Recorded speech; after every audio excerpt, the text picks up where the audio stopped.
வணக்கம். பரபரப்பு மீடியா செய்திகளுக்காக நான் நிரோஷன். காசா நகரின் ஆபரேஷன் கிதியோன் ரதங்கள் புதுப்பிக்கப்பட்டதிலிருந்து காசாவில் இஸ்ரேலின் நடவடிக்கைகள் தீவிரமடைந்துள்ளன. காசா பகுதியில் பாலஸ்தீன அமைப்புகளால் பயன்படுத்தப்பட்ட ராணுவ கட்டமைப்புகளை இஸ்ரேலின் படைகள் அழித்து வருகின்றன என்று ஐடிஎஃப் கடந்த வாரம் ஒரே நாளில் சுமார் 140 இலக்குகளை தாக்கிய பின்னர் கூறியது. நேற்றிரவு ஐடிஎஃப் வெளியிட்ட அறிக்கையின்படி தற்போதைய நடவடிக்கை தொடங்குவதற்கு முன்பு காசா நகரில் இருந்த கிட்டத்தட்ட 1 மில்லியன் பாலஸ்தீனிய பொதுமக்களில் பாதிக்கும் மேற்பட்டவர்கள் காசா நகரத்தை விட்டு வெளியேறிவிட்டனர். காசா நகரில் இருந்து பொதுமக்கள் வெளியேறுவதை தடுக்க ஹமாஸின் தீவிர முயற்சிகள் இருந்த போதிலும் மக்கள் லட்சக்கணக்கில் வெளியேற்றப்பட்டுள்ளனர். ஹமாஸின் கடற்படை துணை தளபதி இயாத் அபு யூசப் திங்கட்கிழமை பிற்பகல் இஸ்ரேலிய விமானம் நடத்திய தாக்குதலில் கொல்லப்பட்டதை ஐடிஎஃப் உறுதிப்படுத்தியுள்ளது. இஸ்ரேலிய ராணுவ உளவுத்துறை மற்றும் இஸ்ரேலிய கடற்படை சேகரித்த தகவல்களின் அடிப்படையில் காசாவில் உள்ள மத்திய முகாம்கள் மீது இஸ்ரேலிய விமானப்படை நடத்திய துல்லியமான தாக்குதலில் யூசப் கொல்லப்பட்டார். யூசப் அக்டோபர் 7 படுகொலையில் பங்கேற்றார். மேலும் காசா பகுதியில் போரின் போது ஐடிஎஃப் துருப்புக்கள் மீது எண்ணற்ற தாக்குதல்களை திட்டமிட உதவினார் என்றும் அறிவிக்கப்பட்டுள்ளது.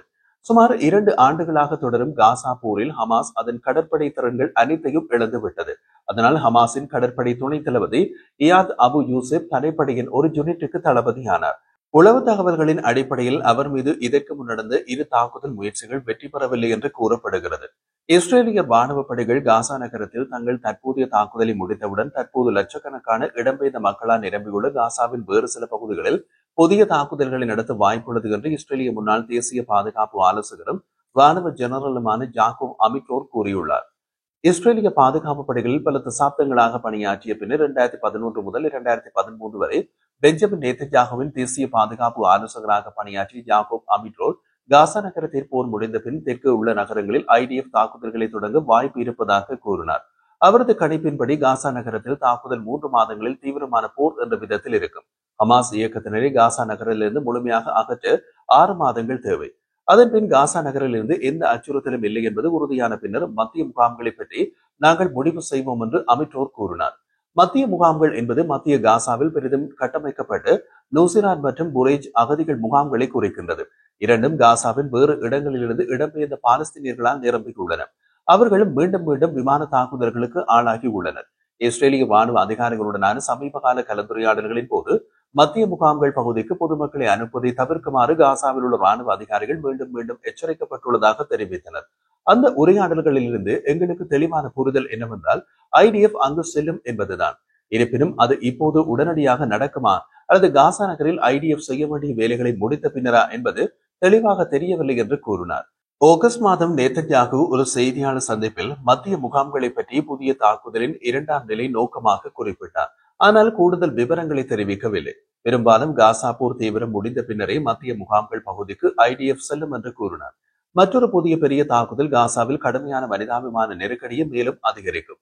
பல பொதுமக்கள் உயிரிழப்புகளை ஏற்படுத்தும். சர்வதேச அளவில் நிபுணர்களின் கூற்றுப்படி வடக்கு காசாவின் பெரும்பகுதி பஞ்சத்தால் பாதிக்கப்பட்டுள்ளது. மேலும் ஊட்டச்சத்து குறைபாடு கிட்டத்தட்ட அனைத்து இடங்களிலும் பரவலாக உள்ளது. காசா நகரத்தில் உள்ள அனைத்து பாலஸ்தீனியர்களும் தெற்கு நோக்கி நகர்ந்து மத்திய மற்றும் தெற்கு காசாவுக்கு செல்லுமாறு ராணுவம் ஏற்கனவே உத்தரவிட்டுள்ளது. மருத்துவமனைகள் தவிர அனைத்து மனிதாபிமான தளங்களும் வெளியேற வேண்டும் என்றும் ஐடிஎஃப் கூறியுள்ளது. காசா நகரத்தின் அல்டராஜ் சுற்றுப்புறத்தில் வசிக்கும் 26 வயதான சஜா அல் ஹரூபி குண்டுவெடிப்பு மிக தீவிரமானது. போர் விமானங்கள், டேங்கர் மற்றும் ஆளற்ற விமானங்களிலிருந்து தொடர்ச்சியான துப்பாக்கி சூடுகள் நடக்கின்றன என்று கூறினார். மக்கள் தப்பி ஓட வேண்டிய கட்டாயம் ஏற்படுகிறது. ஆனால் நாம் எங்கு செல்ல முடியும்? போக்குவரத்துக்கு கூட எங்களிடம் பணம் இல்லை.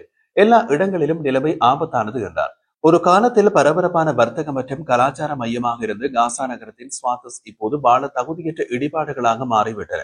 காசா நகரில் தாக்குதல்களை தொடங்க வேண்டாம் என்ற இஸ்ரேலின் மிக மூத்த ஜெனரல்கள் மற்றும் உளவுத்துறை அதிகாரிகளின் ஆலோசனையை நேத்தன்யாகு நிராகரித்தார். ஹமாஸின் ராணுவ உள்கட்டமைப்பை அளிக்க விரும்புவதாக கூறும் இஸ்ரேலிய ராணுவம் காசா நகரில் நடவடிக்கைக்கான காலக்கெடுவை வழங்கவில்லை.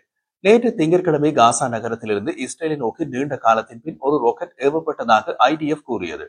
ராணுவம் ஏற்கனவே ஹமாஸை ஒரு ராணுவ அமைப்பிலிருந்து கெரில்லா தாக்குதல் குழுவாக குறைத்து விட்டது. இஸ்ரேலின் ஹமாஸின் பெரும்பாலான ராணுவ திறன்களை அழித்து அதன் மூத்த தளபதிகளில் பெரும்பாலானோரை கொன்றது. முன்னாள் மூத்த ஐடிஎஃப் உளவுத்துறை அதிகாரி ஜோசி குமர்வாசர் அக்டோபர் 7ஆம் தேதி தாக்குதல் ஒரு பெரிய தவறு என்பதை ஹமாஸ் இப்போது மிக நன்றாகவே உணர்ந்திருக்கும். அவர்கள் மீண்டும் அப்படி எதையும் செய்ய வேண்டும் என்று கனவு கூட காண மாட்டார்கள் என்று கூறினார். பாலஸ்தீனத்தை அங்கீகரிக்கும் நாடுகளின் வரிசையில் இணைந்து பாலஸ்தீன அரசை பிரான்ஸ் முறையாக அங்கீகரித்துள்ளது. நியூயார்க்கில் உள்ள ஐநாவில் பேசிய பிரெஞ்சு ஜனாதிபதி இமானுவேல் மேக்ரோன் அமைதிக்கான நேரம் வந்துவிட்டது என்றும் காசாவில் நடந்து வரும் போரை எதுவும் நியாயப்படுத்தவில்லை என்றும் கூறினார்.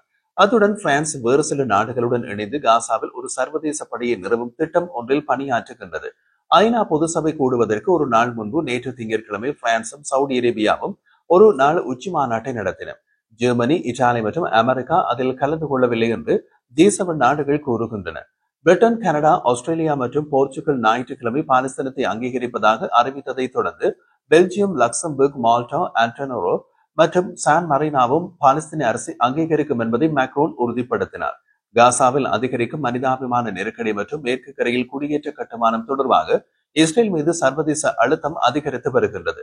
சவுதி அரேபியாவின் வெளியுறவு அமைச்சர் ஃபைசல் பின் ஃபர்ஹான் அல் சவுத்தும் ஐநாவில் நடந்த உச்சி மாநாட்டில் பட்டத்து இளவரசர் முகமது பின் சல்மான் சார்பாக உரையாற்றினார்.